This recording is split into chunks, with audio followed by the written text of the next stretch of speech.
I did not oppose busing in America. What I opposed is busing ordered by the Department of Education.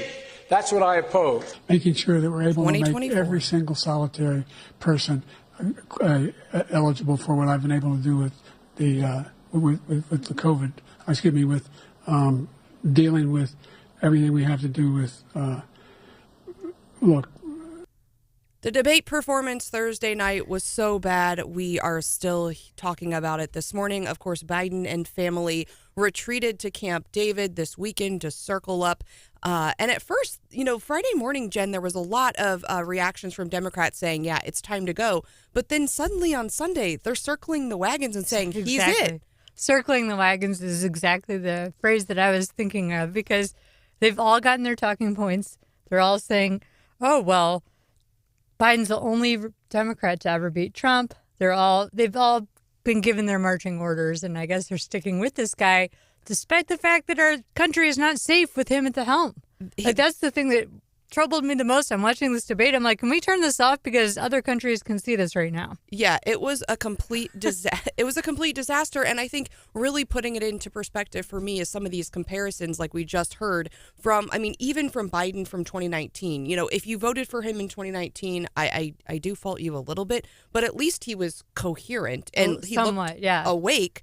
But it's a very stark difference. And I saw some other predictions and comments online that when you start to see this decline, it actually, it's not a linear, it's more of a, parabolic, like it just accelerates when you start to see it go like this. And so I'm terrified for the next 6 months. I don't know about you, Jen.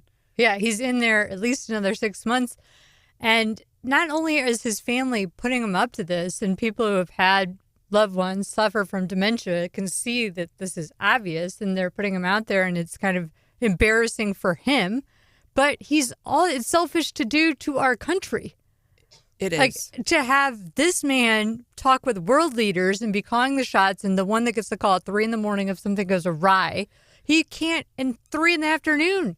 obviously is not in top form to make any kind of decisions. Well, and I think if you're not in their immediate circle, but you're in the Democrat Party, I think in the back, although they're circling the wagons now, I think in the back room, I think a lot of this was being hidden from even those within the party, within their own party, and that they didn't know how bad this has gotten, because they've been able to really put the parameters on, well, he does 2 events a day, and they're in, the daytime hours after he's, had time to get a full night's rest and do this. And I think a lot of them, when we saw President Trump and even I think Senator Schmidt come out the week before saying, look, Biden's a good debater. He's had good debates. He had an okay State of the Union. Yeah. We should not underestimate him. And I honestly believe that. I thought what they were going to do something to him. I was concerned the drug cocktail would work again. Right. Yeah. It didn't.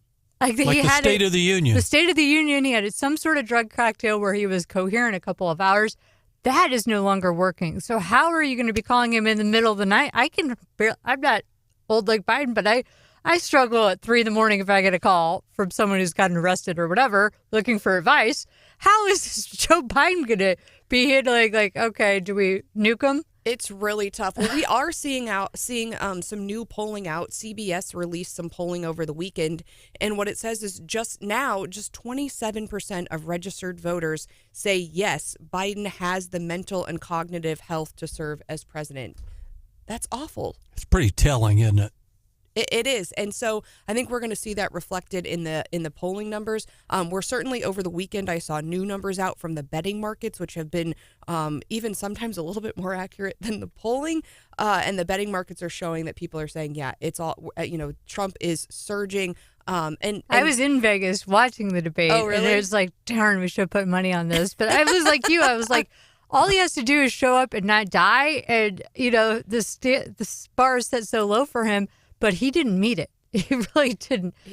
From the moment he shuffled on stage, it was a disaster for Joe Biden. Yeah, and Jen, some of the people we talked to at our big debate event at Lakeside Ashland, they said initially, early on, it was kind of joke, ha, ha, ha. And they said about 15, 20 minutes into it, they were concerned and actually felt bad for him. Right. And I do feel somewhat bad for him, but it's selfish of his family to do this to not only him, but to our country. That's my takeaway. And maybe they are justifying it like this is what he would have wanted.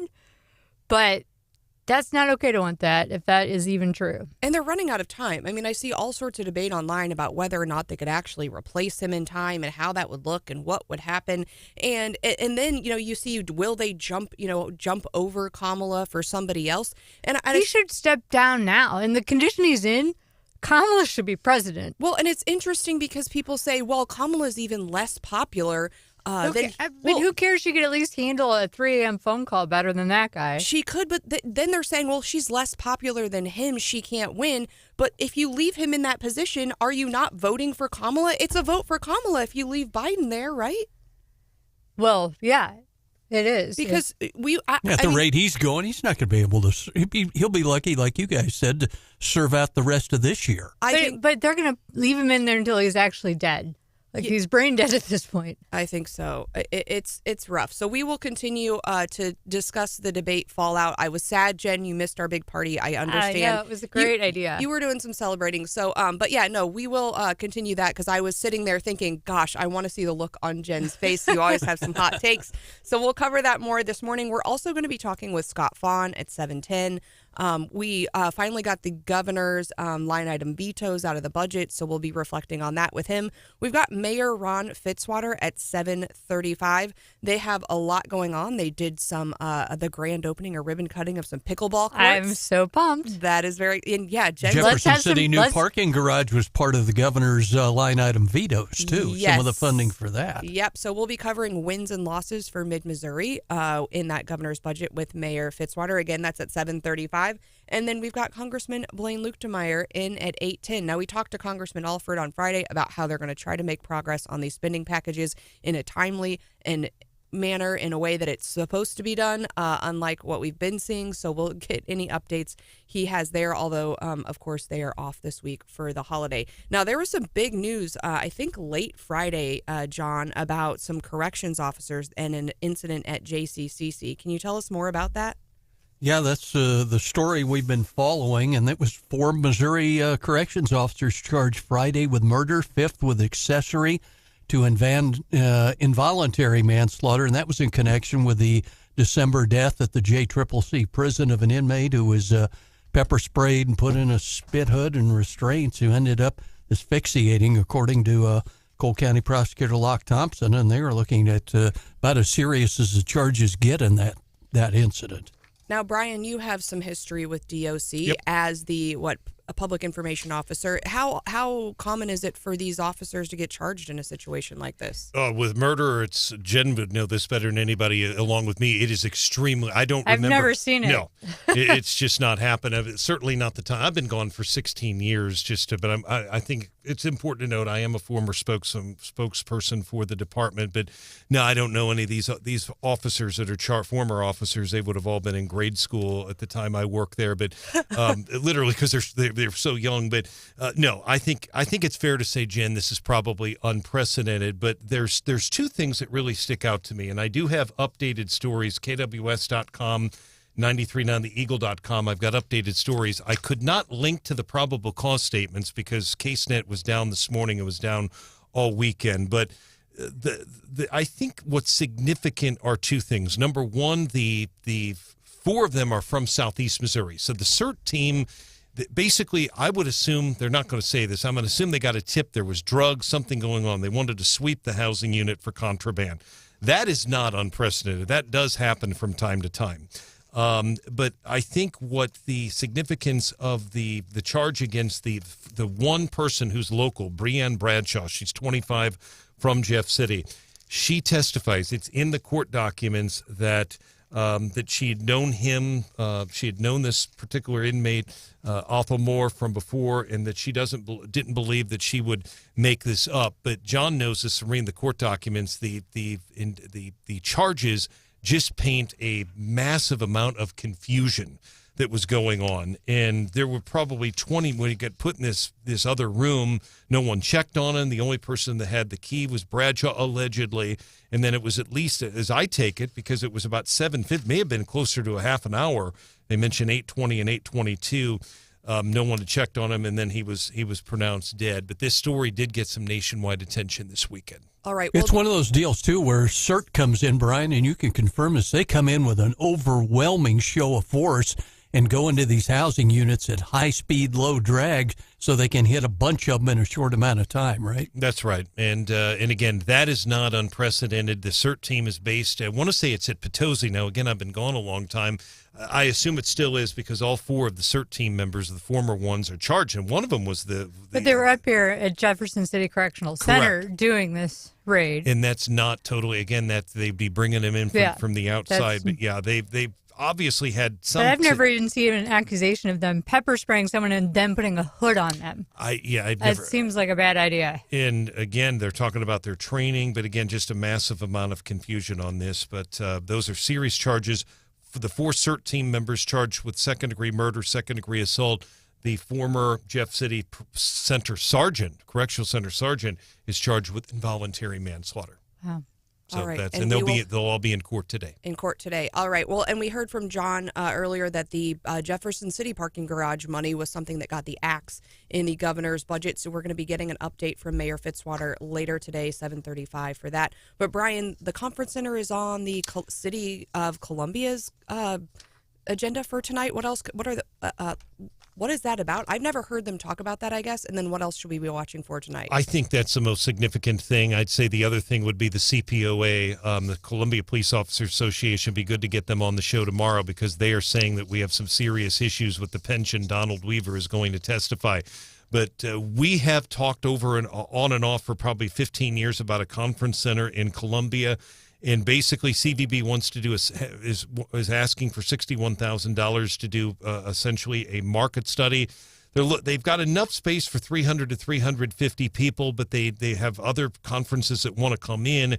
And as I put my story today on the Eagle website, David Parmley has made it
weekend for good old Doug Burgum. That was him commenting, and he's been commenting on everything. Trump, he was on the farm with Kilmeade, just walking along doing like he was on horseback, just now on long interviews. I think it could be Doug Burgum for Veep. We are way into the Veep stakes, and we thought that might be the hot topic coming out of the debate. Now Biden kind of overshadowed that. But yeah, that's what's getting us into our daily DC rundown. Of course, again, beyond Chevron, Jen, there was this big J6 decision Friday after our show. And a great decision, too. It was 6-3. The Supreme Court on Friday threw out the charges against a former Pennsylvania police officer who entered the U.S. Capitol during the January 6, 2021 riot, whatever you want to call it, entered the Capitol. And they said this statute, which, by the way, affects 300 other J6ers and 2 of the 4 charges against Trump about obstructing an official proceeding, did not apply to January 6th because they weren't looking to destroy evidence and to tamper with the proceeding. And the prior clause to that law required it. So they said you can't just broadly charge this. And I think that's good because there's the rule of lenity in the law. It needs to be clear. We need to be on notice as to what is criminal conduct out of fairness. And the Supreme Court justices sided with the J6ers on that. So it has big ramification. 300 J6ers, including Trump himself, will be affected by this decision. So some of these J6ers have already gone through the process. I mean, do they then take an appeal based on this decision? It depends on where you are in the process. If you've already served your jail time, I mean, what remedy is there to spend the money to try to get any of this overturned? You've exhausted your court remedies, and you won't have standing to charge it or to challenge it. But President Trump, half of his charges could go away. You would just file a motion to dismiss that based on this new case that those charges are no good. Exactly right. You would hope that the prosecutor would just dismiss himself, but not likely. Yeah, that is a very good point. I mean, he has the power and the responsibility to be like, okay, we lost this court decision. And I mean, I don't know how they could argue that Trump would be colluding to obstruct an official proceeding when the J6ers inside the Capitol can't be charged with it. I feel like we have been talking a lot this morning about living in unprecedented times. Of course, we heard about these corrections officers being charged and that being really rare. This J6 thing's really interesting. I think this is also really rare. We find out Friday that DOJ wants to charge Boeing, a company, with criminal fraud. They already have. Well, they charged them, but they want them to sign a plea agreement. Yeah, they had an agreement with them. They've refiled the charges. So I guess they had postponed these charges if they had cooperated, and they said you didn't cooperate. So now we're resubmitting these charges, and they are wanting them to sign off on a plea deal. And today is the last day of the Supreme Court session, and we are going to hear on the Trump immunity decision. And I don't know if we'll get that while we're still in the air. It might be in the third hour. I doubt it. I think our friend Gary Nolan will be watching that very closely. Now, I want to get your take, though, a prediction on, I think we know where that decision is going to come down. I think everyone thinks they're going to basically walk down the middle and say, okay, Trump, for quote-unquote official acts, yes, immunity, but some of the things you did were not official acts, so you don't have immunity for those. But how can they parse that out when you haven't had the evidence submitted at trial as to what happened? So it might be too soon for some of the stuff to make a decision, but it could be not too soon on other things.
D.C. Former President Trump's team argues he was acting in his official capacity as president and therefore can't be charged for his alleged actions to contest the 2020 presidential election results. A ruling in the former president's favor could give his attorneys a major legal boost. Prosecutors argue the office of the presidency does not protect a commander-in-chief from legal prosecution. In Washington, Ryan Schmelz, Fox News. Happy July. We were actually expecting some of these big decisions last week, and we got word on Friday that they were going to kick some opinions to Monday.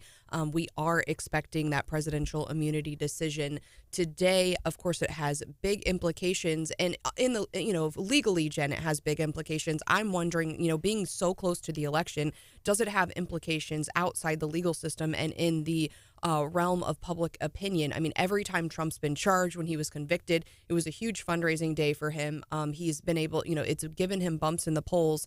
And so if the court comes out and says immunity, he says, I'm a winner. I always win. Huge day for me. And I think he can win. I think if they come out against him, he says, it's all. The courts are always against me. Well, I don't know. I'm a victim. Not in this case because he appointed a lot of these. I mean, he's appointed 3 of the justices. Yeah. So I guess, I think we're going to see a lot of spin regardless of what the court comes out. But I mean, what's your take? What do we see later today? Well, it's such an early time to make it's too early to make a substantive decision because the court doesn't have the full facts of the case because they haven't had a trial yet. So this is one of the rare situations where they actually allowed an interlocutory appeal, which is appeal before, the case, there's been a verdict in the case. And so it might be hard to parse this out. Now, this is the case in D.C. where 2 of the 4 charges might go away because of the ruling on Friday that said that the way that Jack Smith and his fellow prosecutors have been charging J6ers, the law does not apply the way they've been applying it. So half that case is already on the rocks. And I don't know if it'll affect things overall because it's you and I look at this stuff all the time. But there's 4 different criminal cases happening. And there's so much going on. I think people aren't going to be persuaded one way or the other based on what the Supreme Court does later this morning. Okay. Well, we have our eyes on that, certainly if it drops. But this is the one where, he would die in prison. They've charged him in such a way where he faces extraordinary amounts of time in prison. Were they able to get a guilty verdict on this? All right. And certainly if it drops during the show, we will be sure and let you know. The other big decision out on Friday was the Chevron decision. And Jen, in the break, you and I were reminiscing that we've had entire conferences. Yeah, the Federalist Society. We've been to 3-day conferences in Washington, D.C. about why the Chevron, the administrative state, and why Chevron is, not a constitutional decision and gives too much power to these bureaucrats who are not elected. And voila. This came up during confirmation hearings. This has been a huge talk in legal circles forever. They're like, look, the administrative state can't just interpret their own regulations and statutes in such a way that they're like, oh, yeah, we're right, and just take away the judge's ability to oversee. Well, did you follow the rules and the laws? Now, for those of us who aren't SCOTUS nerds or, judicial nerds, what is the Chevron case? Dumb it down for me, because when I saw this news alert out, I think of Chevron and I think of the little pattern. Zigzag pattern. Oh, yeah. I think of gas stations. Yeah. Oil spills. I've seen a lot of people tweeting about getting their light bulbs back, but I don't know what the heck is going on. Oh, yeah, the light bulbs. That was all of a sudden an overnight situation. It's typically called Chevron deference. And what that means is they defer to the agencies. And so if there's a statute that's unclear, when the court's interpreting it, they basically give deference to the agency. They accept the agency's interpretation, the unelected bureaucrats, because I think the impetus for that is that these people in the agencies are highly specialized. I mean, think about the people that work in our own Department of Revenue, Department of Health, at the state level. These folks are the experts, and so the court, when the statute's unclear, they would typically defer to the agencies. Now, what had happened then was that, in certain circumstances, there are these statutes that are very vague and very ambiguous, and then you get these federal bureaucrats who are taking advantage of that and knowing that they get that deference are going beyond oftentimes what was intended by the statute. But because of things this, like there's a puddle in your backyard, well, that affects the waterways. So all of a sudden, these EPA regulations apply to you, and so you can't build this or that or the other. And they're like, well, we have to defer to the agency as to what a waterway, and is instead of the way Congress wrote it. And it affects everything about the administrative state. And it's been happening not just under Biden and Obama, but it's been happening, with these unelected bureaucrats getting to interpret things and getting the deference and the benefit of the doubt since 1983. I know that's the route that the Obama administration went with the Clean Water Act when EPA got all the challenges from the states on that one. And you've seen it in the Second Amendment context as well with certain rules. I mean, they use this all over the place. And the courts have really been chipping away at it here recently, but everyone was hoping the whole thing would fall, and it did. But I think there also was a lot of misinformation over the weekend about Chevron deference, and I saw some good tweets over the weekend about exactly what this did. I saw, there was hair on fire by the federal bureaucrats who have controlled everything, and the media that cover them. And, there's one guy out there saying, according to the Supreme Court, judges know more about science than scientists. Judges know more about medicine than doctors. Yeah. And, this whole thing. And That's not what this is. Our own Mizzou professor, Tom Lambert, said, this is embarrassing. SCOTUS in no way suggested that expert agencies can't make policy pursuant to a valid delegation of authority. What he's saying there is a law passed by Congress. Exactly, yes. If you want this power, Congress, the people we elect, they have to make it clear that you have that power. Then you can go ahead and interpret things. But you can't all of a sudden say everyone has to wear a face mask forever because we looked at this weird, statute that didn't contemplate pandemics at all and say that we have the authority based on that. Yeah, I would say it prevents things like Fauci becoming the czar of all things health without Congress first acting. Right. And I think, and lot of folks, our elected officials make a decision and be on the record for that will protect the people, and give us more of a voice in what rules that apply to us. I do think a lot of folks do have the right take in that they've said, but yeah, you wanted this for so long, Federalist Society and everybody else. You didn't want the control in the agency, but now you have to count on Congress to write a clear law. And have you seen these guys lately? Yeah, they can't pass a budget. Yeah, that is certainly... Isn't there a statute of limitations involved in the Chevron action? I don't know. No, but there should be sunset provisions on a lot of these regulations. They should have to re-up the regulations. They should have to re-up sometimes they should have to re-up the statutes that confer all this power to these agencies as well. That's something that we've talked about at Federalist Society meetings. It would be a good check to be like, okay, is this still good? And make them, prove that, yeah, we are doing good. This is the intent, and have some sort of, thought put into this instead of just nonstop. This is the way it is going forward. Some things, it's good to have that stability for businesses, for people to know what the rules are. But other things, yeah, they should have a sunset provision. I think it'll be interesting to just watch. I think it's going to take a while for this to play out, but I think that's hopefully we see that ongoing conversation and reassumed responsibility from our members of Congress. Stephanie, you do more civil, your clients, can you think of certain clients or interest groups that are going to be like, okay, time to sue and challenge this because they're applying it the wrong way. They're applying it not pursuant to the authority that they're granted, and we want a review of this. And I think certainly. And then I think I can't imagine there's got to be suits like lawyers working over the weekend on lawsuits like that. And I think also you have to wonder because many states kind of have modeled their state administrative agencies and administrative law off of Chevron deference. And so a lot of times in state law, there's precedent to go ahead and defer to agencies on certain things. But a lot of that deference, I think, probably stems from the original Chevron and from kind of watching the federal system. And so you got to wonder, will there be any state law implications from and folks going into state courts over agency deference? So I think there's a lot there. Now, Jen, I want to get back to something you mentioned earlier in that you think this Veep stakes thing, I'm all consumed. We're weeks away, potentially days away from. I mean, Trump's kind of been teasing, but not teasing. Like my guy's going to be at the. He said he's made up his mind, but he hadn't told the person, and then they were going to be at the debate, and we kind of got. How to tell the person? It's like I'm getting married. I haven't told the person yet. Doesn't the person have to be? I guess he knows whoever this is will say yes. consented. I mean, J.D. Vance said essentially, somebody asked him and he said, I'd be really disappointed now if it wasn't me. I think there are a lot of people out there who would be really disappointed if it's not them because Trump is hyping up a lot of people. But you seem to think Doug Burgum has a shot. I do. I think that Trump sees him as a fellow businessman who sacrificed a lot to become the governor of North Dakota, that he is competent, that they see a lot alike, and that he's more even-keeled and wouldn't be stealing the spotlight from Trump in a way that Vivek Ramaswamy, who's so articulate and feisty, would maybe steal some of that spotlight from Trump. Burgum's definitely going to be in the administration. I think he's got a good shot for V.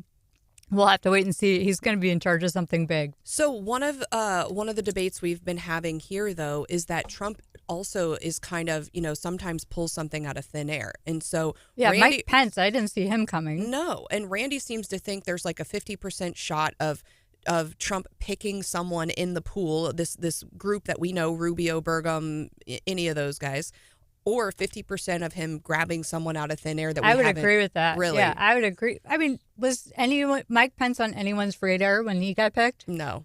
Do you have? I need to look this up. But when precisely did we know it was Pence? Did we knew before the convention, right? I think so. And the convention's the week after next. We're getting really close. Yeah, I don't remember. I think we knew the week of the convention, and I think here we might actually know it before then. I saw one of the talking heads over the weekend on one of the major networks.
She posted on social media, and Hannah makes fun of me, but I don't care. No, here's the thing. When you're at a concert, okay, and you're posting to social media, you get a max of like 3 short clips on your story before I'm skipping your story and I'm over it.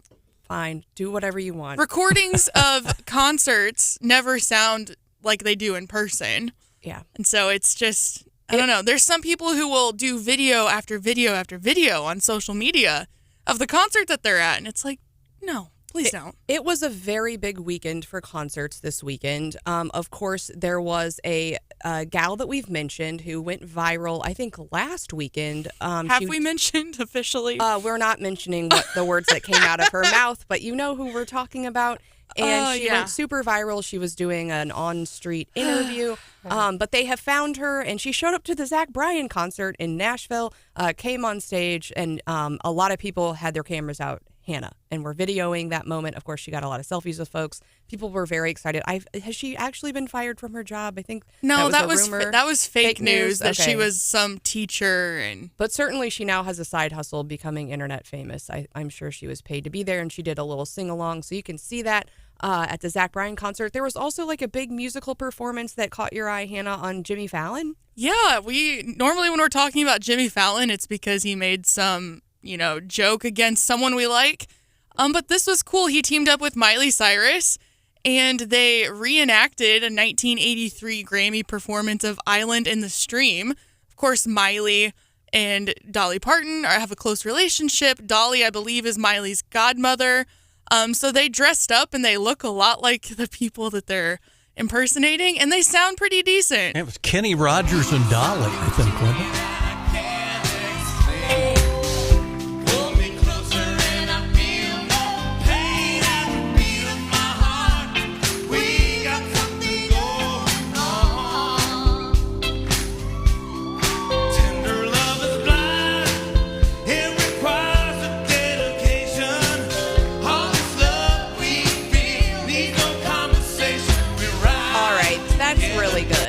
That's really good. And I know Jimmy Fallon does a lot of lip sync battles on his show.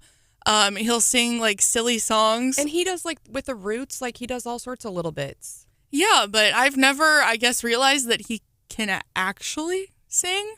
Oh, he can sing, but I thought in that clip I watched it, Miley Cyrus is clearly the professional singer. Yes. But yeah, Jimmy Fallon, he could make a side hustle on that if he weren't already famous and getting to hang with celebrities and sing here and there. And people in the comments are going, what can't Miley cover? I'm a huge stan. Her voice is incredible. I think it's a concert that I haven't been to that I would go to in a heartbeat. For sure. Well, there was another big concert in Missouri, actually, this weekend. It was down in Poplar Bluff called Rock the Country. Headliners included Kid Rock and Jason Aldean. But somebody very special came out to do a little bit of an intro. Congressman Jason Smith, who you hear on this show pretty frequently, came out and had this to say. On my drive down here, I called a good friend of mine, and I told him where I was going. And he's like, can I record a message for you?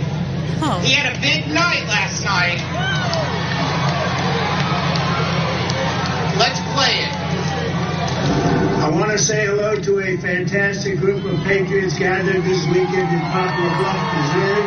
What a great place. You truly are the ones that make our nation great and rock the country. I love you all. Just rock the country. I hear you having a great time in the boot heel of Missouri with my really good friends, Kid Rock, a total character, and Jason Aldean, two really talented people, both friends of mine. We love them and we love their music. And thank you to my friend Congressman Jason Smith, who's doing an incredible job fighting for the America First agenda in Congress. That America First agenda is really something special, and Jason's right at the lead.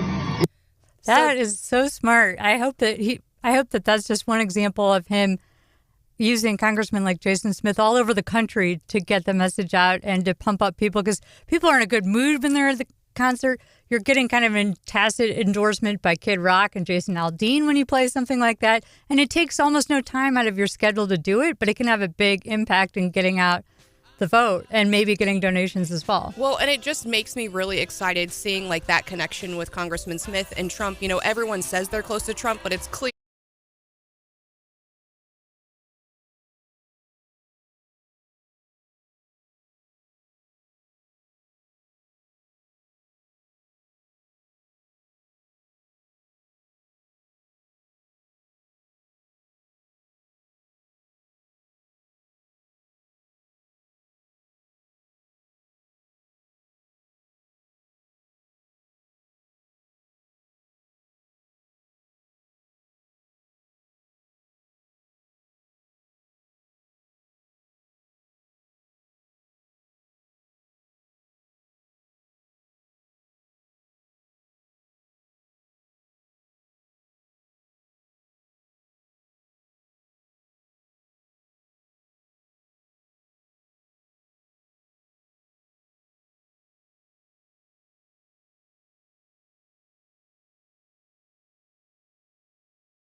But welcome in, Scott Faughn.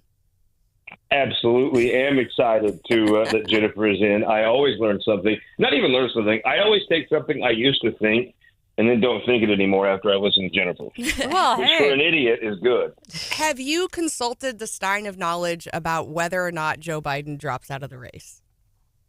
I haven't, but I did consult the Stein of Knowledge, and I think I came on the show and told you Eichel was going to bring in $500,000 from the trial lawyers, and he pretty much hit that straight on.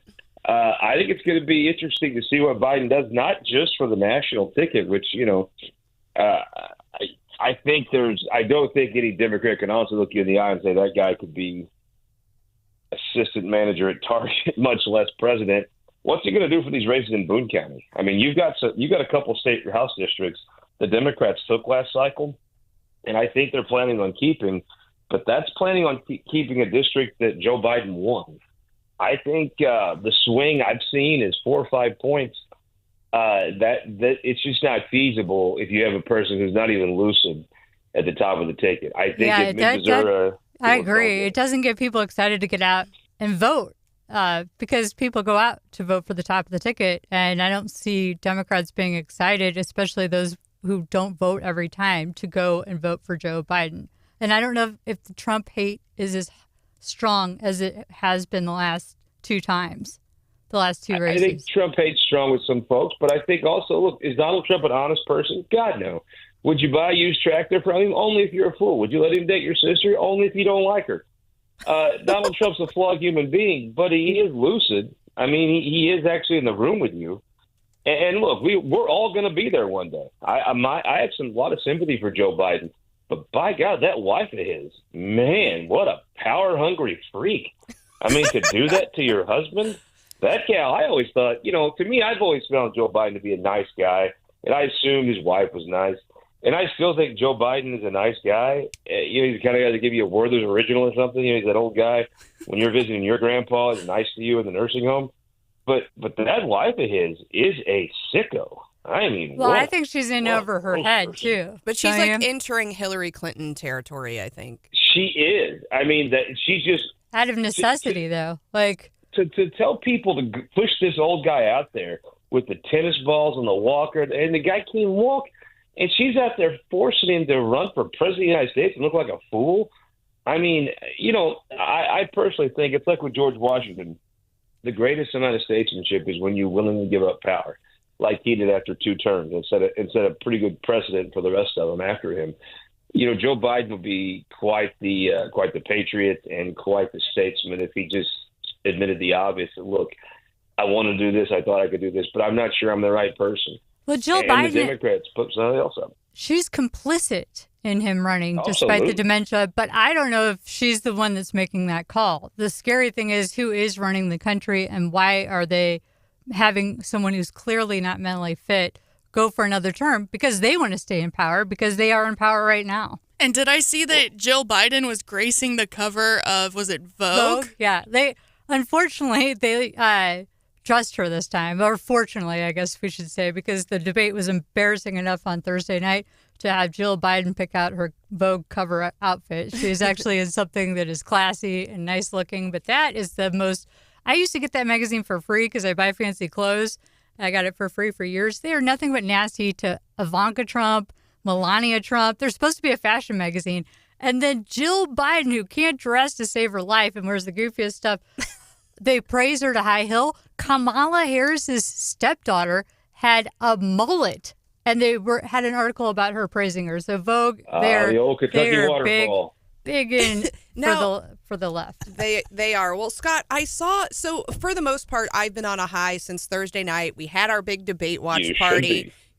Thank you for you and Casey were out there. We got some great photos. Mm-hmm. We appreciate you coming out and visiting. Popcorn was on point, wasn't it? It really was. Now, so I've been on this high, and the only thing that really knocked me down a little bit was I saw this tweet from Jason Kander. And I think, used to be a statewide elected official, a Democrat, but is a serious person, is a thoughtful person. And he tweeted out, President Biden is a tremendous patriot and public servant. One thought I cannot escape. Americans have made clear they don't want this rematch. If either party nominee stepped aside for someone new, that would be the party that would be seen by voters as the party that listened. And I think there's conversations. Disagree. They want him out. You disagree, Scott? I think Donald Trump, when I looked at 16, you had 24 Republicans run. 23 of them would have lost. Donald Trump's the only person that could have won in 2016. And while, yes, I mean, a Republican should do well on Biden's record, which one? I mean, I think Donald Trump, I thought the steam was coming out of him. And then they started arresting him every 3 days. And I saw something different happen. And people remember kind of why they liked him. He's fighting a system that is rigged, a Department of Justice that is probably the most sanctimonious crime syndicate in the history of the world. It's pretty much all it is now. And then when they convicted him, no, I think Donald Trump is the best. And I honestly thought Nikki Haley was, or other people had a better shot. I think Donald Trump is the best Republican nominee they could field. And I think they'd be fools to switch him out. I think Kander said that as a way to be nice to Joe Biden. He's a thoughtful guy. I mean, look, go down the list of races. I mean, Stephen Weber's going to win regardless. But you go to Chesterfield, Joe Peerless was trying to win a state Senate seat for the Democrats. They hadn't won in forever. He has no chance with Joe Biden. You go to Rizzo's seat. Rizzo's seat will flip. I mean, Robbie Salt has no chance with Biden pulling him down. Go up to Clay County, Maggie Nurnberg, holding Warren Arthur's seat. That seat becomes competitive. It's not just about Joe Biden and his wife, who I think is not just complicit. I think she's running the train on this. She's at least the front person to this sad thing they're doing to a person that, regardless of if you like Joe Biden or not, he thinks bad guy. He has served this country to the best of his abilities for the vast majority of his life. And I think he's a good man that is, boy, your heart goes out to him. You would say his family, but heck, they're the ones shoving him out there. Your heart goes out to him. Eating mashed peas somewhere, drinking an Ensure. Probably not even sure where he's at right now with his wife shoving him out in front of a crowd like a fool. It's awful. Scott, get a little closer to home. The governor brought out the veto pen the other day, 170 line item vetoes. Yep. What's going to happen in the veto session? Anything? Nope. The legislature's going to have to get serious. You can't let the House write the budget. The governor is the adult in the room and said, well, if you're not going to actually fund the basic parts of government, we're not going to fund parks in Pineville. And I thought he was right to do it. And we'll see if they want. I mean, I don't think the governor is going to go out and twist arms on a supplemental. I think that the governor is not going to go out and try to work folks on the supplemental as much as he's going to say, look, if you want to do things right, then we'll do these other side projects. If you don't want to fund the government right, then figure them out yourself. And I think that's a probably a very measured approach and a good approach. And if they want to fix the budget, I think the governor will fix the budget. If they don't, well, okay, be unserious.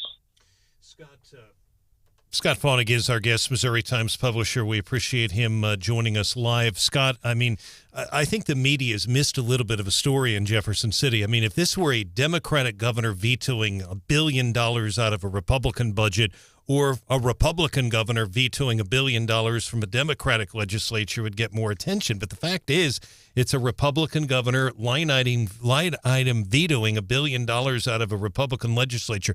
Never have seen it before. $1 million for Welcome Home Veterans Homeless Shelter here in Columbia, $8 million for a convention center parking garage in Jefferson City. And to follow up on John's question, you and I have both been down there many times where Republicans in the House not only propose, but actually do override those vetoes. They die in the Senate. Do you see that happening? Do you see at least an attempt in the House to put this money back in? Oh, who knows? I mean, I don't think anybody would even care what the House does. I would say Lincoln Huff has kept the tradition Dan Hageman had of not bringing up those budget overrides. And I also think Lincoln Huff, if you just ask him, knows that budget's not totally balanced. So I think if the House wants to be serious about funding the state or make the cuts to the FTEs and things, you want to write a serious budget, the governor will be there, and I'm sure the Senate will be there. Now the Senate, what I could see happening is the governor say, well, give me a serious, governing document for the next governor, and we'll talk. And if the House wants to do that, I bet you there's votes in the Senate. But you have a few senators that could be coming off statewide losses that won't be in very good moods. But you could set the tone for January when they're gone to come in and do a supplemental that funds things. And I think a lot of people would be amenable to that. As far as overrides, I don't think that money has a chance to get through the Senate. Further, I think, if they don't want to pass a serious budget, then I think the governor won't be serious about helping them take their $1 billion in specific projects and get spent. Just my thoughts. Wow. Very interesting. Thank you, Scott. And I want to go back real quickly to something you said earlier, Scott, as well. I think what you were saying was that whether or not our Missouri Senate has a Republican supermajority could depend on Joe Biden. Well, I don't know that a supermajority matters if you elect a Republican governor. But I can tell you this, they're going to be down one. Stephen Weber is going to be the next senator from Columbia. They hope to make that up in Independence, right, and pick that seat up that Rizzo's leaving. Independence is very pro-Trump. It is not pro-Republican. It is pro-Trump. I think, Aaron McMullen, veteran, top-notch guy, has got a good chance to flip that seat, but it'll be very nip and tuck. And that'll depend on if they lose one. Could they pick up one in Clay County, maybe with Joe Biden? Could the Democrats? They have big hopes in Chesterfield. Chesterfield's been trending Democrat, and they have a lot of hopes. You put Joe Biden on the top of that thing. I think you can't be credible about all of the other – look, the Democrats have a list of things they're passionate about that they believe would be good for the country. I don't think anybody could take them credible on that when you have someone that's just not capable of doing this at the top. I think it makes all your other arguments less credible. Do I think Kamala Harris would run well in Missouri? No, I don't.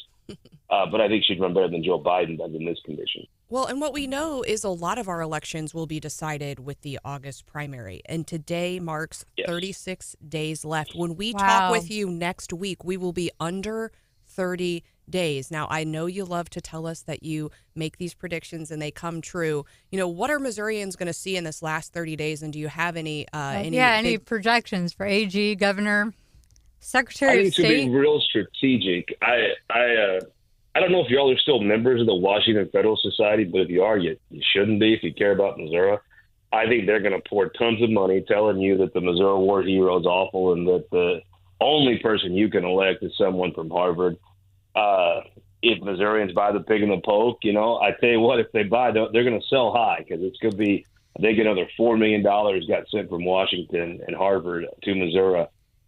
Andrew Bailey is a war hero, but he's up against a big wall of money from Harvard and the elitists. They do not think Missouri AG should be from Mizzou. They think he should be from Harvard, and they're willing to spend big money to force you to do it. I think the governor's race, if you want the truth, I think Iville raising $500,000 keeps him in the game. This week's a dead week, in my opinion. You're going to see some of these campaigns strategically go off TV tomorrow and pick back up Sunday night. So you're going to get a little bit of a reprieve, and then you're going to have maybe one more week after the 4th where it won't be just total clutter. And during that week, you'll see the campaigns with money, which would be Kehoe, Scharf, Huff. That's your main ones. This congressional race will have outside spending here. You'll see them get a chance the week after the 4th to kind of make some moves, and then after that, it'll just be total clutter. I assume you're going to see Ashcroft and Iville both hit Kehoe to try to stop his momentum if they have the money. But again, it's like that old Spider-Man meme where there's 3 guys in a Spider-Man costume pointing at each other. When you have a 3-way race, what happens is one candidate that's in second or third thinks the other candidate second or third is going to attack the guy in first. So they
update had been given on Charlotte the Stingray. Oh. She is the stingray from Echo Aquarium in North Carolina. In February, it was announced that she was either having shark stingray hybrid pups or that she had reproduced asexually, which would have been the first for her species. Or, as we found out in May, she apparently just had a reproductive disorder, and it was announced at 10 o'clock last night that Charlotte the Stingray is dead. Oh, no. Which I hate to laugh, but we have been on such a freaking roller coaster with this chick. I mean, come on. You go from waiting months on end for this miracle pregnancy. At one point, they were saying she was pregnant with up to 4 stingray pups, to then, oh no, she wasn't pregnant, even though we did an ultrasound on her. It turns out she just has a reproductive disease. I guess so. Yeah, and then now, a month after they make that announcement, she's dead. She's gone. Wow. No one's asking for Services that. at 5 with a fish fry to follow. Huh? Oh, man. No one's asking for that veterinarian's reference card, are they? Like, talk about some medical incompetence there. Like, oh, she's pregnant. Like, who comes out and says that? Such an extraordinary thing without. Well, and then, like, obviously didn't get the treatment needed. They had posted photos of the ultrasound even, saying, you know, here are all the stingray pups that she's pregnant with. Oh, my gosh. So it started as this fun meme of, like, are we going to get shark stingray hybrid babies? And then it turned into a scientific, you know, miracle phenomenon. And then it turned into death. That is well, so sad. you know, So sharks already have the teeth at the one end. I don't think they need a stinger too. So maybe it's all for the best. So rest in peace, Charlotte the Stingray. We'll officially put that one to bed.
But she is super excited to talk to Mayor Fitzwater because she is super into pickleball. And we did just spend the last 6 minutes discussing pickleball standings and Facebook groups and pickleball wear, which are all, if you're in the pickleball community, matter a whole lot, right, Jen?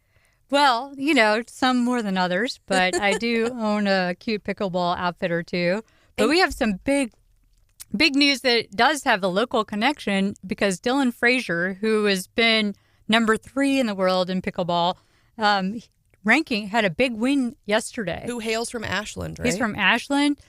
He's getting his own paddle, like Dylan Frazier paddle that's going to be black and gold because he goes to Mizzou. Wow. And now Ben Johns has been ranked number 1 man in the world in all 3, men's doubles, men's singles, and mixed doubles. Dylan Frazier just overtook him yesterday. So now he's number 1 in men's doubles when the rankings come out tomorrow.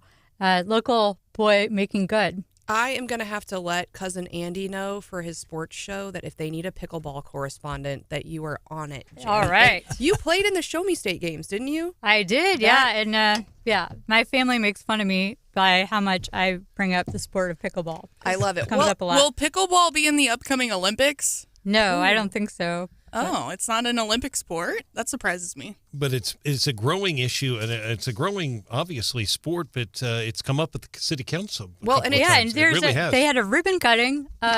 Yeah, we've got Mayor. The mayor is going to tell us about that. Yeah, we got Mayor Fitzwater on the line. It was a big weekend for pickleball in Jefferson City. Tell us about it, Mayor. It was indeed a big weekend. We were finally able to do the official ribbon cutting for the pickleball courts out by Washington Park just out of downtown area in Jefferson City. A nice crowd, and I think they're going to be well used. There are 8 courts there. There'll be 6 that will be available for appointments, so you can schedule times, and then 2 will be first come, first serve. Then obviously, if any of the courts are open when you get there, you can use them until someone would come along and say they have an appointment for the court. But it is an exciting sport. The local pickleball association has been very aggressively recruiting members. So I think our next task will be looking at where do we build additional courts. It's just an amazing sport that's growing very rapidly. I think that's really smart about the ability to reserve ahead of time. I know I'm giving Jen, I'm teasing her a little bit about pickleball, but my family and I recently started playing, and I know when we've traveled, we've wanted to go play, and they're usually all just like first come, first serve. Then you show up and they're always full. And so it's really nice to see Jefferson City getting in on that action. 8 courts, it looks like, and bathrooms. They're all outdoors. Is that right, Mayor? All the courts? I'm sorry? Outdoor courts only, right? Yes, outdoor courts. All right. So but, you can fit. Obviously, depending on the weather. There's 4 of these, 4 pickleball courts can fit on 1 tennis court. So, wow. Yeah. And it's much more popular than tennis. Like, you know how you tell the difference between the two? The pickleball courts have people on them. Because isn't there beef between tennis players and pickleball players? Oh, yeah. There's a beef going at the Country Club of Missouri right now about that. But I probably couldn't talk about it on the air. But. That's awesome. All right. Mayor, can you talk to us about the line item vetoes by the governor, especially the money that was in the works for the Jefferson City new parking garage and all, and the governor slashed all but a couple $1 million worth of that? Yeah, Friday was kind of a bittersweet day. We felt like we had done our homework on this project. When I inherited the mayor's chair back in April of 23, one of my first assignments was to go over to the Capitol to testify on a bill. I mean, we had Senate bill and House bill challenging the city on our parking regulations, how we interpreted them, how we made parking available around the Capitol. So I thought we had done a good job over the last 12 to 14 months trying to connect with the state. I mean, we understand we're the capital city. We are trying to attract more people to our community, and we've got to have places to put them for January through May when constituents, young school children want to come into the Capitol and visit the Capitol. So we put together in a very short period of time a really exciting project downtown. It includes both a rebuild of the parking garage, a potential convention hotel, and a conference center. and it tried to work it through the legislature. We were fortunate to get $5 million put in on the House side. We were a little bit behind because we didn't have any plans set for the governor's budget, and then we were able to work with the Senate and double that budget to $10 million. Had worked with state government and thought we were in pretty good standing of the fact that we're not Cape Girardeau, we're not Springfield. I get it, state government shouldn't be investing in local projects other than if you're the capital city trying to address needs that we continue to get challenged about. So I was a little surprised. I mean, obviously, we will regroup. This is our responsibility. We understand that, and we will do what it's going to take to make that complex a reality. But, yeah, we thought that we had a pretty good chance of getting those dollars. We didn't, so we'll figure it out. Mayor Ron Fitzwater is our guest. I'll follow up on that, and I do want to clarify, and you're absolutely right. The governor, the line item veto for the convention center parking garage in Jeff City was $8 million. And for people, you've been to the Capitol, I've been to the Capitol, I can tell you there are veterans in wheelchairs that have a hard time parking in front of the Capitol because there's very few places to park. I've seen that several times over the years. But in terms of the veto session, it's coming up here very shortly. Stephanie just mentioned, how close we are to the August election. We're really close as well to veto session. Do you think there'll be a veto override attempt on this $8 million? Or do you think the legislature is going to have to try to find another way to fund this? What are you hearing? Well, I think we as a city are probably going to have to find another way to fund it. I mean, as you know, in trying to get a line item like that put in a budget, there are legislators from around the state that aren't that excited about spending money in a district other than theirs. But we were able to sell the message in both the House and Senate, at least to the point where they did not pull it out of the budget as it went through the budget cycle. But I would not anticipate us being successful in a veto session. I mean, it's not going to be in the call, and I don't think anybody's going to take the cause of Jefferson City. It's my responsibility to make sure that we can fund that project, and we will do it. We wanted to do it in partnership with the state. It appears like that's not going to be the case, at least in the short term. I mean, we'll take a look at options as we move into the 2025 session and work with whoever the new governor is and try to get some dollars put in the governor's budget, which always gives you a little bit better standing. But it's our responsibility, and we'll take responsibility for it, and we'll work with state government. As you saw in the article, there were other very exciting things that they have committed dollars to Jefferson City with the new health lab, groundbreaking, a little bit of additional money for the prison. And we're still trying to figure out how that money will be utilized through OA to try to save those historic buildings. I think Special Learning Center got some dollars.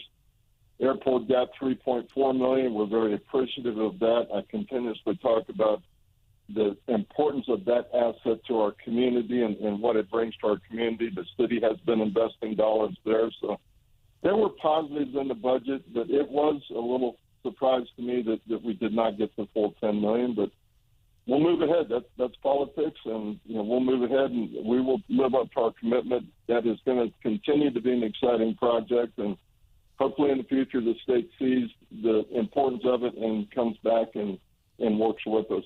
Thank you, Mr. Mayor. How have the conversations behind the scenes with MoDOT been going? I haven't been on my rant as of late because we were granted a little bit of grace and a couple more weeks of a few more lanes there on Highway 54, but certainly a lot of talk about the work upcoming. And I know it was brought up at the city council meeting. Are there continued conversations and how to keep folks moving? And the other thing I worry about, I was just on the bridge. I think it was 2 weeks ago, and there was an accident right in the middle lane. Mm-hmm. And with the 4 lanes, the emergency vehicles are coming up behind us, but we had enough room that we could park and allow the emergency vehicles through. I mean, there are lots of people who live on one side or the other and who might need to go to Columbia or come to Jefferson City for health reasons. I mean, I have serious concerns. I mean, what are the conversations like? I doubt that we're going to be able to have much headway in changing their course of action. As you know, with all the work now beginning on I-70, They will be looking at I-44 projects around the state.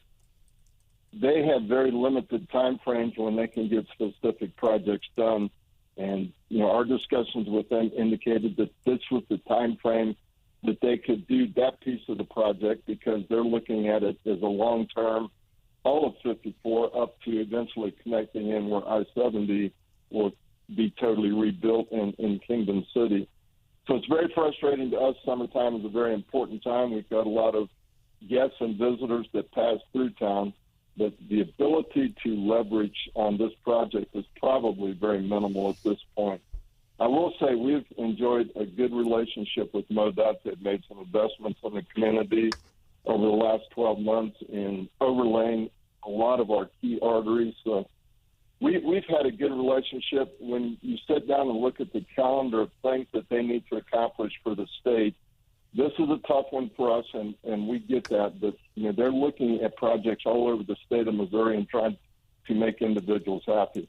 I think the positive that will come out of it, and you're probably aware that we've got a local group that the city and the chamber initiated to try to take a long-term look at the bridge, the tri-level, the expressway, and try to bump that up on MoDOT's unfunded needs time frame, and then hopefully work with the federal Department of Transportation.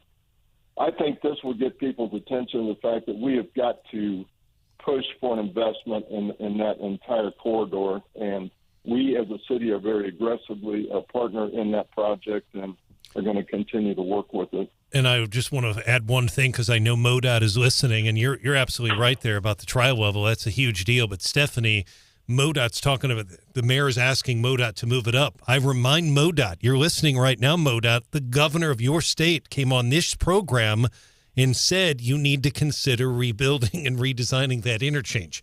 The governor himself said that. That's pretty powerful. I think it is, and I know there's going to be a lot of talk as that project gets underway and a lot of frustration.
may have been what got Kelsey caught. Every evening during her shift, she told police she would tape a cup over the camera in the store and then unlock the safe where the tickets were stored. Burglaries happened between October and March of this year, and the 36 lottery books she made off with were valued at $24,000. She cashed in the winning tickets, took them into several locations, including the own Casey's where she worked. Caught and charged with felony stealing, prompting one smart aleck investigator to joke that Schnetzler won't be able to scratch off the latest additions to her criminal record. And now you know the rest of that story. And we know a good criminal lawyer might help her out. Criminal defense lawyer. Wait, so she just put a cup over the camera and didn't think anyone would go, that seems kind of shady. Yeah, apparently not. Also, have you ever, over-purchased scratch-off tickets? One time I was at an auction and we purchased an entire poster board full of scratch-off tickets, and it took us, weeks to sit there and scratch. Oh, come on. That's rookie, behavior. They had there's some that are really complicated where you're supposed to, play a game and, do, a crossword or something. Just give me the one where there's a symbol and That is rookie. You scratch off the bottom and it says how much you won if you won. I used to sell. I worked at Schnucks and I had to sell those things. And the ones the people that spent too much money on them, they wouldn't even play the game. They just scratch off to see if they won. Really? That's no fun. Yeah. What's the point? That's no fun. Yeah. I think they're super fun. I love them as small gifts for people. But so my grandma used to buy my brother and I scratchers. Just here and there as we were growing up. And I remember being so scared. I thought I was going to go to jail. Oh, yeah. But my brother one year at Christmas won $500. Oh, my gosh. When we were pretty young. How come my kids never win $500? Well, he got mad when our parents made him split it with me. I always wonder about that. If you win an insignificant amount yeah, of money. Yeah, it's $2. My kids have gotten them. It's $2. I'm like, do I throw this thing out? Do I go to the gas station with ticket. it? When am I going to remember to turn this thing in? Yeah, I mean, it's kind of understood if you win a 50-50 raffle at a charity, okay, I'm going to give this back. But I wonder, when you're buying them for family members, or a lot of times if I'm having a gathering and we have games for kids, a lot of times I'll buy a whole bunch of scratchers so the adults have something to do. But I'm always wondered, if someone wins $1,000 on a ticket I gave them, do I feel maybe they should give me a little bit of it or split it with me? No. Or what if I was at someone else's house and they gave me a scratcher just for fun and I won $1,000? I wouldn't say a word. Another loser. John. See, my dad likes to give the car hops at Sonic, little scratchers as a tip instead of cash. I would much rather if you're just going to give people $20, I do that for when my nephews turn 21, a fifth of liquor and a whole bunch of scratchers tickets. I think that's so fun. Way more fun than just $20.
or holiday this week, technically. So thanks so much for joining us, Congressman. Good to be with you, Stephanie. You're the new and improved version of Randy this morning, huh? I am the holiday version. He'll be back, of course, next Monday. But we're glad you're joining us. We heard a bit from Congressman Alford on Friday about the spending bills and what the process is like now, why we're getting started a little bit early, what the process looks like. What's your hope from this discussion that's ongoing? Well, I'm hopeful that we get things done. I think the Speaker's got a pretty good plan from the standpoint of trying to get started sooner so we don't wind up with this 11th hour nonsense like we have seemed like every year and wound up taking 6 extra months this last year. So I think the way he's gone about this indicates that he's serious about trying to get things done more quickly, more efficiently, more effectively. And we got 12 appropriations bills that we passed, I think 4 or 5 so far, and so we're getting there, slow but sure. And so we got another month to go yet before the August recess, and I think he's got a good plan. Hopefully, it's going to come together even better. Congressman, you joined us on the air a while back announcing your retirement, that you plan to not run for another term in Congress and all. I guess we'd be remiss if we didn't ask you about the president's performance in the debate and also Donald Trump's. Well, I think anybody who watched the debate could see that, President Biden is aging very quickly. His mental capacities are noticeably less than what they have been. Trump, comparatively, looks very strong, very nimble, and very quick intellectually in a way. And so it's still the same Trump we've always known. But, I thought that he missed some key points that he could have actually put some daggers in some of the comments that the president made. But because he's got statistics and stories on his side when it comes to things like the economy and the border, he could have made a lot of hay with that, but he didn't. But he still made a lot of good points. But the thing that really stuck out to me was the fact that Biden looked so weak, so ineffective, ineffectual as well, that if you were a foreign leader and you were watching that show, if you were watching that situation, what would you think? Imagine whenever President Biden sits down across the table from a world leader. What would you think the impression would be of the president and our country? I think there would be weakness. And I think you can see, if you remember back mid-December when President Xi met with President Biden in San Francisco, but 2 weeks after that meeting, President Xi did nothing but talk about how he was going to take Taiwan back, how he was going to invade Taiwan and make it, because it's still part of China, and he just needs to take it back. I mean, there was absolutely no inclination from him to temper his thought process, to temper that kind of dialogue that he was out there promulgating. It showed that these countries look at this as weakness, and they see us as weak. And to continue to have the president as our president is getting everybody, the world and our country, in trouble. It is certainly concerning. Congressman Luetkemeyer, you are retiring, unlike Joe Biden, who needs to right now, I think, retire after that debate performance. But you've endorsed a candidate in the race to replace you, Kurt Schaefer. Can you tell us why that is? Well, I think that Kurt has got the background and experience. He's got the life experiences. He has the integrity. He lives in the district. One of the other main opponent doesn't even live in the district. And he lived in the district and moved out knowing that he moved out. And so then he ran anyway. So he can't even vote for himself, yet he's asking you to vote for him. But Kurt is a guy, I think, that's got the background. He's got the chops, political chops. He's got the legislative chops. He can do the constituent part of this. I really believe he is a great guy who can follow and deliver the services that I think the people of 3rd District deserve. Is there a concern that about having more people like Marjorie Taylor Greene or others that would, initiate votes to oust the Speaker with the new crop of congressmen that will be coming in? Well, I think, you get a few of them fall by the wayside. Bob Good, the chairman of the Freedom Caucus, he's going to be gone. But you always wind up with a few more. And they don't understand that they're sent there to govern. They're not sent there to be obstructive. And I think Kurt's opponent would be obstructive. He showed that when he won the Missouri Senate. He did try and get stuff done. He's a doctor, and he turned around and took $2 million of COVID money, then went to the legislature and got himself held not liable for anything that may come with that research. So, I mean, he's very self-serving. I think that you want somebody, again, with integrity who can go in there and do the job and actually want to govern. When you're in the majority, and this is the key thing, when you're in the majority, you have to be for something. You have to get things done. Mm-hmm. And, you asked a question earlier about the budget. You can't be just voting no against the budget all the time. If you remember, we gave the Freedom Caucus 5 separate appropriations bills last September. That's the end of the fiscal year for them to, do what you want to with them, and we'll pass them. They did what they want to, put them on the floor, and I'm glad they didn't vote against all their own bills. So it shows that they're not serious about governing. If you're not serious about governing, you get out of the way, stand back. Because all they do is vote with the Democrats most of the time anyway.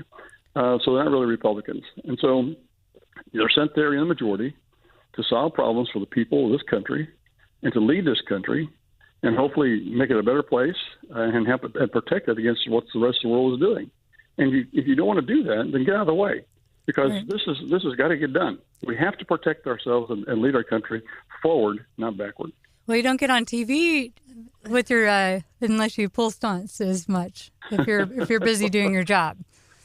Well, that's if you know the layout of the chamber, the House chamber there, right in the middle of it, behind the back where you see the people speaking, is a big set of double doors, and behind those double doors is a bank of TV cameras and microphones, and these guys get up on the floor and they pound their fist up there and make these big speeches, and they walk right back out there, and then they give the Hannity and Ingrams of the world a soundbite for the night, knowing that it's not about the issue. It's about them being able to get on TV and be able to raise money, because they can't raise money at home, they can't raise money in D.C. It's about them being able to raise money so they can stay there and raise hell.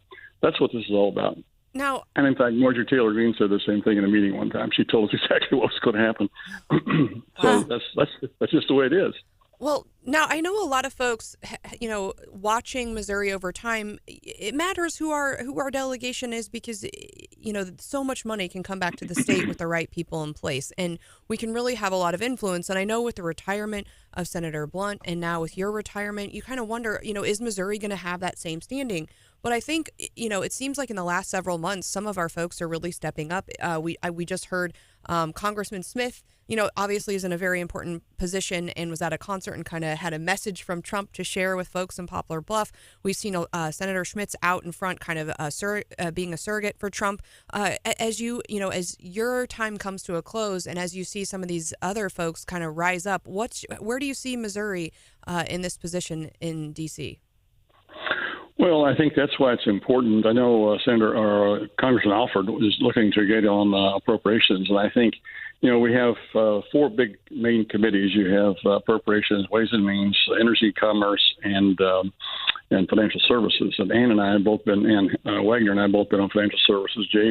Jason chairs Ways and Means. We don't have anybody on ENC right now, or appropriations. And I know that Alford is looking to try and get on appropriations, but I think would be very, very important. For Missouri to have somebody on these 4 big committees. ENC is one that I think we need to have somebody on as well. We'll see. Kurt would be perfect for that. He's, his background is in energy and environmental law, and so I think he'd be perfect for that as well. And to me, that's where he needs to go. I think that's where he wants to go. But I think one of the things that's going to hurt here is the fact that I was the steering committee, or I am still, I guess, still on the steering committee, which is the one that populates all these committees. We decide on who the chairman are going to be. We decide what committees all of our members in our region get to serve on. And so I've been able to get everybody on these different committees. Sam Graves up in Northwest Missouri, he chairs the Transportation Committee, which is a huge committee for us here in Missouri. So we got a lot of our members on key committees, and we need to keep that. And getting Alford on appropriations would kind of put everybody where they need to be. And if Kurt could get on ENC, well, we'd have everybody on these committees that I think are important to our state, where a lot of issues are, where a lot of the funds come and go. But I think, there's opportunities for bringing some of these dollars home for a lot of key projects. I know one of the projects we're working on is the new nuclear reactor at the University of Missouri that we're trying to help get them funded. I think it's important that we do that from the standpoint that nuclear reactor funds or develops or radiates, I guess. I don't know exactly what the word is here. A lot of the drugs that are used for cancer, most of the radiated drugs in the world, in fact, come out of that nuclear reactor, and it's at its useful life's end. And so we need to be ready to rebuild that a new one and rebuild the old one. And so I think getting dollars back home to be able to do things like that to help not only our Columbia and our state, but our nation and our world, that would be a better and safer place to live as a result of these drugs that can be made. So when you do things like that, I think that's the purpose of government, to make people's lives better and find things like that for it to do. Tell us how you're spending and how you like to spend 4th of July as we enter into this holiday week. Well, it's going to be interesting because this is the first time in 16 years I don't have to go do parades. Are you bummed about that? Boy, I tell you what, it's really interesting. I don't have any plans for the 4th other than spend it with the family. My daughter from Denver is out with her 3 kids and husband, and we're going to have everybody here at the lake where we have a house and at home, and so we're going to go spend time with the family this time. But normally it's this whole week is nothing but parades. I know one of my colleagues said he had 17 this week to do, but we usually didn't do quite that many. But we usually had 1 or 2 every day, and I remember one day we did 4 in one day. But they've got to be spaced out just right, got to be close enough, and they've got to be spaced out during the day to get that all done. But yeah, it's not unusual to do 2 or 3 in one day. But and what's your advice? Fortunately, this time I won't have to do that. Comfortable shoes and hydrate, right? Oh my, yeah! I tell you really don't understand how important good shoes are until you walk parades or you walk around D.C. all the time. Man, it's important to have good shoes. All right. Well, I'm glad to hear that you get to spend some time with family this week, wonderful. And certainly we appreciate your leadership, and we'll be talking with you frequently as you close out your work in Congress.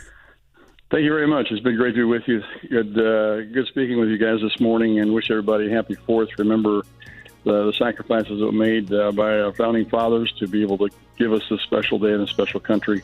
It's a really special time here to be reflective and think about the greatness of our country. So thank you guys for all that you do as well. Thanks.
doing so well. And I think most folks in business and the economy, what? Well, you think no? I think he did so poorly that people are panicking that they're going to replace Joe Biden and Trump won't win. Well, okay, that's fair. That's fair. So, the Dow down 0.12%, Nasdaq. Let's do S&P next. S&P down 0.41%. Nasdaq rounds it out 0.71% down on Friday. What was driving the losses? That was communications services, consumer discretionary, utilities were all down big. Real estate was up some, but overall not a great day on the market Friday. We'll see how it recovers today. As I look to the open, it looks like the futures are in the positive right now. So that we're looking a little bit better. But of course, Jen, we're waiting on that presidential immunity SCOTUS opinion to drop as well. All right. As Donald Trump has said before, this is one of my favorite quotes from him. What did he say, Hannah? Everything woke turns to It's one of my favorite Trump lines, and folks are really fired up and would say the same thing about something that is being sold at Costco. So Costco and our local exclusive membership club they're kind of infamous for these rotisserie chicken things, right? You know, you can go in, they're like $5. Yeah. They're delicious. They're cooked well. You can, put them on a salad. You can eat them by themselves. You can eat them cold. You can Mix eat them it with hot. some rice. I get them at least once a week. I get them once a week. Yeah. They're so yummy. Salad or just by themselves. Easy way to get protein. And it's fresh food. It's not processed, Mm-hmm. And we've got, there's lots of, we've got like Champs Chicken here locally who also does a lot of chicken sales in our grocery stores. So folks are used to this, but apparently at Costco, they used to be in a nice little clamshell, like a plastic container. Like not Chipotle, but anyway, a harder plastic. Carrier. Yeah. And of course, that is not environmentally friendly. And so Costco has Here we go. Costco has switched to the bag of chicken, which I've seen before, I guess. Yeah, so one of the major retailers here in town that I get groceries at often put it in a bag, and the bag kind of has these vented holes in it, and sometimes the juice spills out in the car. Oh, no. That's what people are saying. They're like, I got home and I had 2 of those things, and my trunk is now covered in chicken juice, which I'm sure is going to smell really nice when it's 100 degrees out. Do you think it's really environmentalism that they switched, or obviously that plastic bag's going to cost a whole lot less than that, two-part? And I see that with hotels. They're like, oh, hang your towel to save the environment. I'm like, you're saving on your laundry costs. Like, you want to save money, which is fine, but they're like, we turn off the lights automatic. They do these things and then they claim it's for the environment, but it's really for the bottom line, which is their job. I think you're right, but they also say that the bags takes less space to transport. 1 pallet of the new bags is equivalent to 5 pallets of the old packaging, so Costco can remove 1,000 of its freight trucks from the road each year. So now we're also, still talking about climate change. Apparently, but that's cheaper too for them, right? Yeah. Oh, certainly. And they sold 137 million rotisserie chickens in 2023. Well, it's good that they have a low-cost option, though. Well, instead of raising the prices, because you go through the drive-through. For Yeah. a family of 4, and it's like, did I just eat out? $100. Yeah. Well, and you don't even want to know what percentage of the poultry producer gets out of that rotisserie? equation. Oh, yeah. Or how little they get. Yeah. Well, apparently 52 of those 137 million rotisserie chickens ended up at Jen's house. A couple of them at mine, too. All right. Bark, bark.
a lot of fun so far this morning, and there's a lot going on. We are expecting, and we could get any minute, the Supreme Court's immunity decision on whether or not Trump's actions he's immune from some of these charges. Now, we think 2 of the 4 charges, Jen, might be wiped away by the Supreme Court's decision last Friday. Right. The particular statute that he and hundreds of J6 defendants were charged with, the Supreme Court said the way that the Department of Justice was charging those was inaccurate and wrong because they weren't destroying evidence. They were so the obstruction of an official proceeding that they were charged with. No one's been charged with insurrection, by the way, or whatever, but just with obstruction. That obstruction charge, it was done with the accounting stuff years ago, and it wasn't applicable to the situation. So 2 of the 4 charges could be booted on those grounds, but this decision, when it comes out, is a big deal because I'm sure that this judge in Washington, D.C. has pinned it in on his calendar before the election to have this trial if he doesn't get these charges dismissed on the presidential immunity case. And I really have no idea what they're going to do. I'm not sure that anyone knows which way they're going to go on this. It's not the strongest case that we've seen Trump have before the Supreme Court. And the oral arguments were mixed at best. At best. Jen, what about the rest of the Trump trials? We've heard from different sides. They say, oh, yes, they're going to push at least one of them through before the election. This is the one. The Florida one, the judges said there's too many complex pretrial motions here. It's not going on the calendar before the election. This one with Jack Smith in Washington, D.C. could potentially go on the calendar right when the election is, about to happen and people are voting and everything else, and lock him up in a courtroom again, like he just was over that nonsense New York case. And then the remaining one, the Georgia one, that one seems to be derailed for a bit with the Fani Willis and drama. Well, and we've got the sentencing is the 11th, and that's coming up here really quickly, right before the convention. Oh, yeah. And so do you have any speculation as to how that sentencing goes? I'm hopeful that he won't give any jail time to Trump because Trump has no criminal history and it's accounting and bookkeeping stuff that allegedly occurred there. And he didn't put him in jail for violating the gag order. So that makes me think that he might be wary of giving jail time to Trump for that. But even if he were to, I think that he would give an appellate bond and he could stay out pending appeal, which would, so hopefully Trump would not be facing prison time. But the problem is, if he does, how is that going to work if the appeals don't shake out the right way? And that I don't know that the New York Court of Appeals will rule the right way on that. It's going to have to go to the United States Supreme Court. And then we get back into the conversation about timeliness. Well, certainly a big day. All eyes are on SCOTUS. And again, we can see that decision any minute. Any minute now. If it happens to come down after 9, then I know Gary and Brian will be on it. So stay tuned. John, give us, there was some big news in Jefferson City. Something pretty rare happened on Friday in that we had corrections officers charged. Tell us the summary here. Yeah, this is it's one of those stories, like Brian said, it's not something we've ever heard about, that 4 Missouri prison guards, corrections officers, charged Friday with murder by the Cole County prosecutor. The 5th is an accessory to involuntary manslaughter, all stemmed from the death of Othel Moore Jr.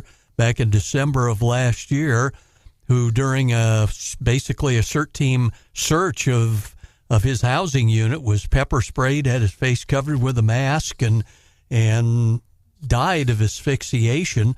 And now we're looking at felony murder charges, second-degree murder charges against the 4 of the corrections officers and involuntary manslaughter against the other one. And Brian, who we know worked at corrections, as the spokesman said, never saw anything like this before. No, we did. I think I'm confident of saying it's unprecedented. At least I don't remember, and Jennifer doesn't either. Counselor Bukowsky doesn't. Around the state, even much less in Jefferson City. 4 of the suspects, Stephanie, are from the Farmington, Park Hills, Deloge area. That CERT team has always been based, as I recall, it was out of the Potosi prison, but they're all what we call the Parkland area. The one local suspect is a 25-year-old sergeant, and John referenced her. Her name is Breanne Bradshaw. She is charged with involuntary manslaughter.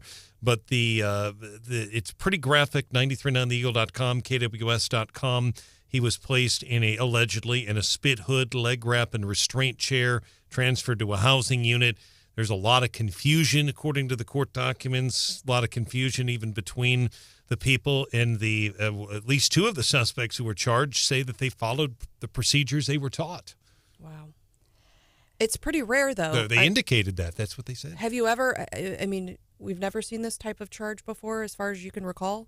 I have not. Yeah, I think that there's got to be some damning body cam video or something that led the prosecutor to make the decision to file felony murder charges on 4 of these suspects, because you have to have an underlying felony occur, and in this case, they're saying an assault in the 2nd degree. So they're saying that even though corrections officers do have the ability to use force on inmates lawfully, this prosecutor obviously thinks they exceeded what they're lawfully allowed to do when they tied this guy up, pepper sprayed him, put a hood on him, and restrained him to this roll cart chair thing, and then stuck him in the room where he vomited and choked on his own. So grisly case, but it is surprising that 4 officers were charged with felony murder here. Well, and which is 2nd degree murder. Yeah, that's huge. and the one, it's second degree involuntary manslaughter is like the lowest you can go. It's like a 4-year max. Yes. So but she's still charged. But there's been an additional death since this one, right? So, I mean, I think, Jen, you're saying maybe there's some body cam footage, but because this is when they go raid and search the cells. So I'm thinking there's got to be some camera footage that's not helpful to those defendants. Yeah, exactly. And Stephanie, you are referencing, yes, there was a recent death at the facility, but that is in itself, and certainly not talking about Arthur Moore. Arthur Moore is a huge case, and the allegations are, quite frankly, horrendous, what is alleged in here. There are frequent deaths at the prisons in general. Yeah. That's not out of the ordinary. They do. And one of the things I learned when I was spokesman at corrections, a lot of these inmates that came from very poor families, most of them didn't have health insurance. And in some cases, it's a 30-year-old guy, and just not saying any particular case in general, it could be a 30-year-old guy, but his body might be like at 60 or 70. He's 60 or 70. A lot of them didn't have any dental care.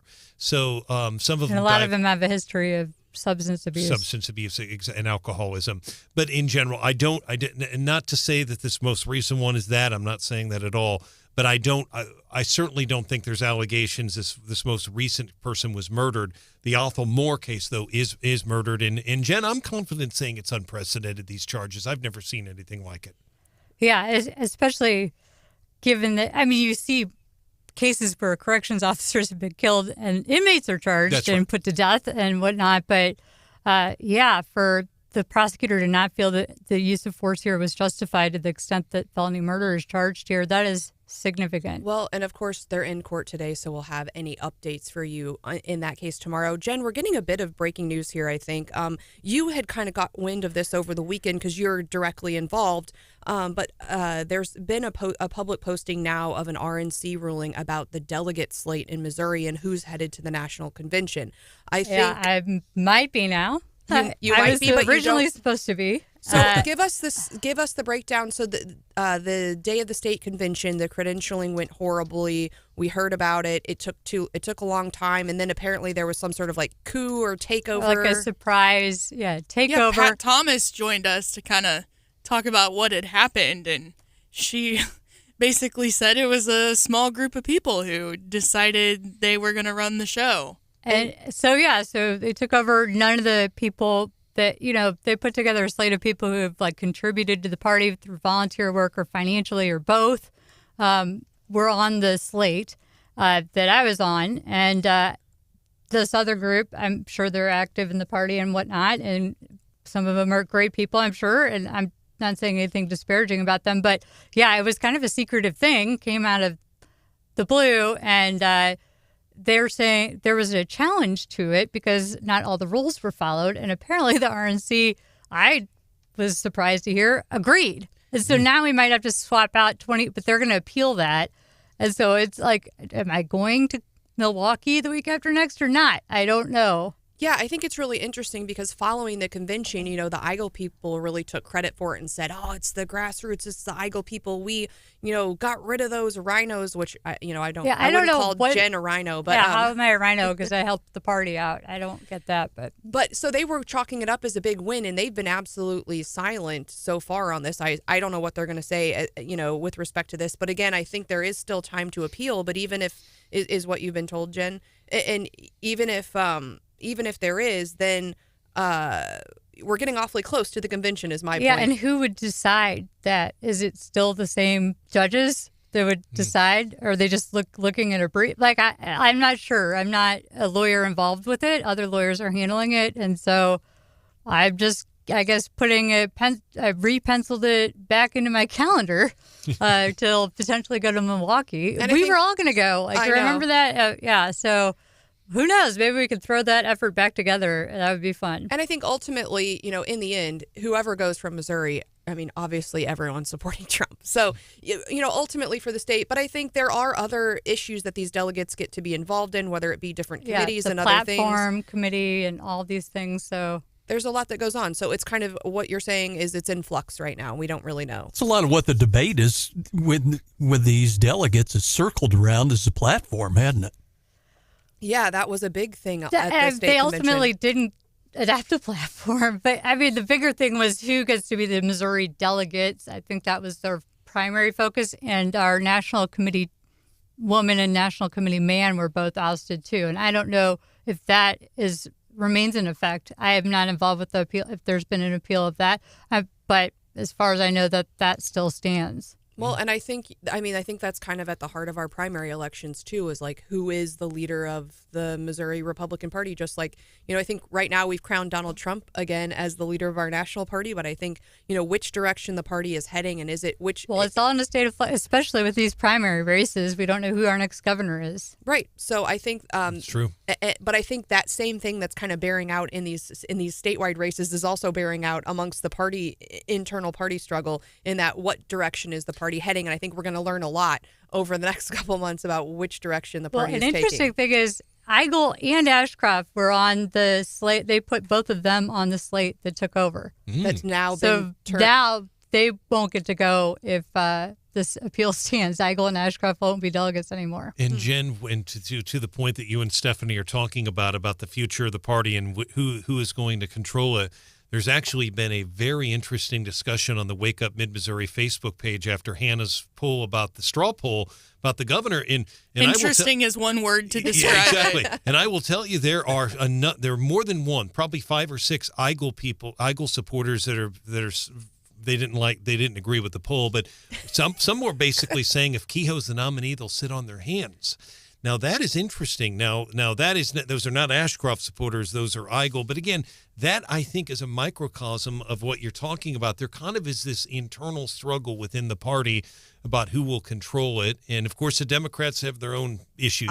I know. Right now. I know. Hannah was a little bit stressed about all of the frequent commenting on the polling, and I told her, I'm like, we never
Gary on that. John, this is one of those kind of deals, too. It's got some big implications, not just for Trump, but, really for future presidents when you talk immunity, doesn't it, Jen?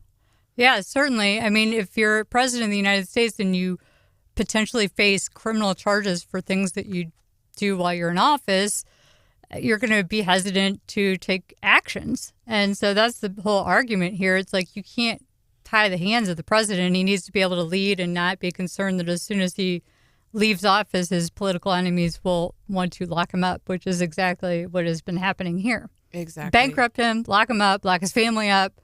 It's been really banana republic and disappointing, extremely disappointing these last few years. And they waited to interfere with the election to bring these charges. Yeah. In this case in particular, I'm concerned that they're going to put him in another courtroom for a couple of weeks at the height of the election. That's right. If it doesn't go our way, which it might not, based on the oral arguments, we're very mixed on it. Well, I think they're going to split the baby, and I think it'll be some good news for Trump, but not all good news for Trump. I'm just hoping that if they remand it and call a trial, that the timeline doesn't interfere with the election. I do want to give a shout out to Jefferson City on this Nichols expansion, John. If you've seen a lot of construction over there, I guess the Career Center has brought in almost $1 million in grant money, and they are expanding their building. I remember going to that building when I was at JC. They've got some good programs, but this new building's going to house additional trades and the cosmetology programs. And we talk a lot about Rankin and some of the that's new in Ashland and how important these trades are becoming. So good on Jefferson City for expanding their programming there. Yeah, and in defense of the Jefferson City Public Schools, the Nichols Career Center, although it's been expanded on, like you said, it goes back decades. It's kind of dated their physical plant. Yeah, well, it's exciting to see, though, that they're taking some action there. I want to give you a preview of what's coming up tomorrow. We are going to have a very busy show. We are going to hear from Jamie Corley, who's a candidate for Secretary of State. Remember, there's a lot of people in that race. I think we're sitting 8 wide on the Republican side there. We'll also be talking to our friend Chris Arps, and then Curtis Gregory, who is running in the Senate race. And he's running in Denny Hoskins' district, but the district is really funky, and it comes all the way over into mid-Missouri. He's in town today, I know, for an event. And so we'll be recapping that event with him in the morning and hearing more from him. So we hope you will join us tomorrow morning. Of course, we will be recapping whatever happens at SCOTUS today. And, who knows? Joe Biden might be out of the race by tomorrow, Jen. Yeah. And I'll be on Gary Nolan 10:30 tomorrow, too. Oh, yeah. So tune in for Jen tomorrow as well. I think that about wraps it up for this morning. Again, we hope you join us tomorrow. And make sure you stay tuned for Gary because we are minutes away from that big SCOTUS decision.